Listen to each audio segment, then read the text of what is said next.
मैं Asha Kumari, assistant professor एल.एन.टी. College Muzaffarpur. आज हम लोग क्लास में पढ़ेंगे कि सोशल साइकोलॉजी में सेकेंड ईयर के बच्चों के लिए है कि सामाजिक अभिज्ञान सोशल परसेप्शन के बारे में आज हम लोग जानेंगे।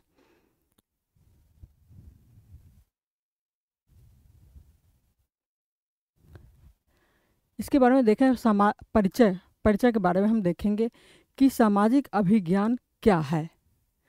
यानी सामाजिक अभिज्ञान कहने का मतलब है कि हम कैसे दूसरे व्यक्ति के बारे में, कैसे उनकी मनोवृत्ति, उनका हाव भाव, उनका रहने बोलने चालने या उनकी जो बॉडी लैंग्वेज है उसके बारे में हम कैसे जानते हैं। तो इसके द्वारा हम ये सब जानकारी लेते हैं हम सामाजिक अभिज्ञान के द्वारा, है ना। अब इसकी परिभाषा को देखते हैं तो कह रहा है कि सामाजिक अभिज्ञान वह प्रक्रिया है जिसके माध्यम से हम दूसरे के व्यवहारों को, इरादों को और व्यक्तित्व के बारे में जानकारी, उनका व्यक्तित्व कैसा है इसकी जानकारी हम लेते हैं। यह जानकारी हम उनके शब्दों द्वारा भी ले सकते हैं या भाव द्वारा भी ले सकते हैं। चेहरे के भाव हम चेहरे के द्वारा भी देख करके ले सकते हैं और अन्य संकेतों से प्राप्त करते हैं। अब उदाहरण के रूप में जैसे देखें तो कह रहा है किसी व्यक्ति के चेहरे पर मुस्कान होना, तो हम क्या समझते हैं कि वो व्यक्ति प्रसन्न है। और कोई व्यक्ति शांत स्वभाव से बैठा हुआ है तो हम उसे देखकर क्या समझते हैं कि वो क्या है, या तो चिंतित है या नहीं तो अप्रसन्न बैठे हुए हैं। किसी व्यक्ति के चेहरे पर मुस्कान होना यह संकेत देता है कि वह प्रसन्न है या हमारे प्रति उनसे जो हम बात, तो हमारे प्रति कैसी उनका सकारात्मक सोच है या क्या है, इसके बारे में हम समझते हैं। सामाजिक अभिज्ञान के घटक कह रहा है कि इसके द्वारा सामाजिक अभिज्ञान के घटक में हम देखते हैं कि चेहरे का हाव भाव, यानी व्यक्ति के चेहरे का हाव भाव कैसा है, उनके भावात्मक दृष्टि को देखते हैं, उनकी जो भावनाएं हैं वो चेहरा पर कैसे झलक रहा है, ये सब देखते हैं और सबसे सामान्य संकेत निकालते हैं। उन शारीरिक हाव भाव की बात करते हैं तो जब उनको समझने की बात जब करते हैं तो उनको शारीरिक हाव भाव उनका खड़ा होने का क्या तरीका है, खड़ा है किस तरीके से खड़ा है, और हाथ हिलाना आदि जैसे देखते हैं।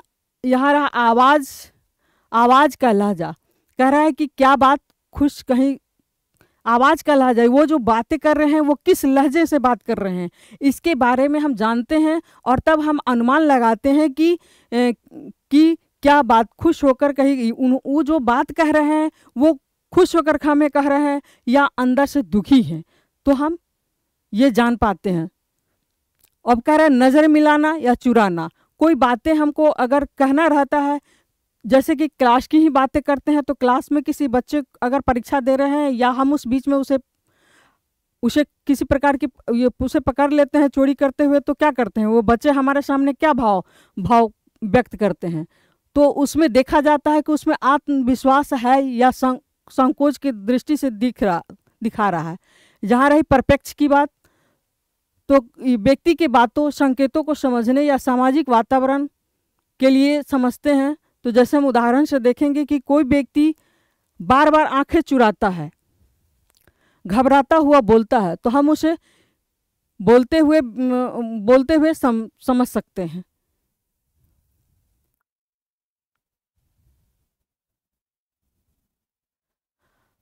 अमौखिक संकेत कह रहा है क्या है। अमौखिक संकेत मतलब हुआ कि नॉन वर्बल केस, वो कैसे अपना व्यक्त करते हैं, जो बिना शब्दों के हमारे शरीर के चेहरे, आवाज़, वस्त्र आदि के माध्यम से जानकारी देते हैं। इसमें देखा जाता है कि व्यक्ति बातें ना बोल करके शरीर के द्वारा, अपने चेहरे की भावभीनी के द्वारा अपनी बातों को व्यक्त करते हैं। ये उसमें देखा जाता है के द्वारा हम प्राप्त करते हैं। आँखों का संपर्क, हम देखते हैं कि उनका आँखों मिलाकर बात कर रहे हैं या चुरा के बात कर रहे हैं, या हमारे आंखों में आंखें डाल के बात कर रहे हैं, या नहीं तो वे भौं उठाकर बात कर रहे हैं। तो उनके व्यक्तित्व के बारे में हम उनकी अमौखिक संकेत जो दिया जाता है वो हम समझ पाते हैं। शारीरिक मुद्रा की बात करते हैं तो शारीरिक मुद्रा में क्या होता है, व्यक्ति शारीरिक मुख से बोल करके नहीं पर शारीरिक द्वारा वो अपनी भावों को व्यक्त करते हैं।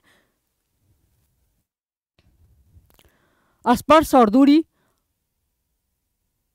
और दूरी के द्वारा करते हैं। कपड़े की दिखावट, व्यक्ति का प्रत्यक्षीकरण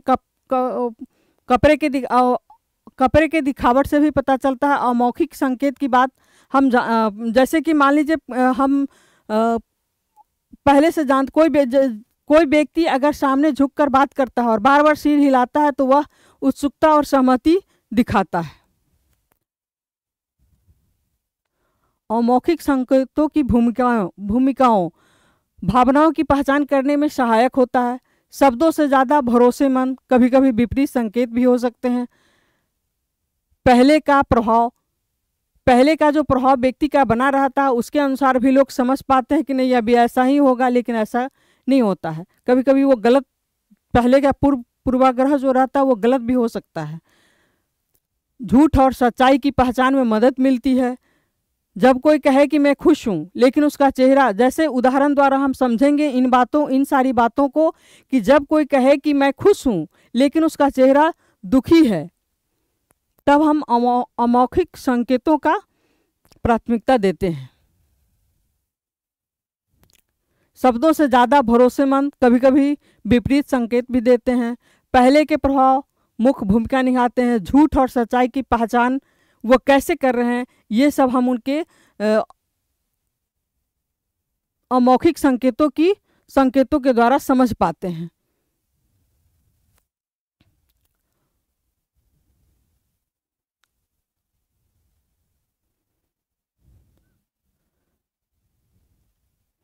त्रुटियां और पूर्वाग्रह, इसको देखते हैं। पूर्वाग्रह, हम पूर्वाग्रह के बारे में कह रहे कि हमारी व्यक्तिगत धारणाएं दूसरों को गलत समझने का कारण बनती है। हम जो पूर्ण रूपेण से पूर्वाग्रह से ग्रसित रहते हैं तो उसी तरीके से उस व्यक्ति को हम उसका प्रत्यक्षीकरण कर पाते हैं। किसी समूह के आधार पर व्यक्ति का मूल्यांकन करना, संकेतों को अलग अलग संस्कृतियों अर्थ को हम समझते हैं कि व्यक्ति इस संस्कृति का है तो व्यक्ति ऐसा ही होगा। हम समझते हैं कि नहीं, व्यक्ति ऐसा ही होगा। जैसे देखते हैं कि किसी देश में आंख मिलाना आदर होता है, पर वही बात कहीं कहीं क्या होता है, यह अभ्यास ये गलत भी कहीं कहीं ये गलत मानी जाती है।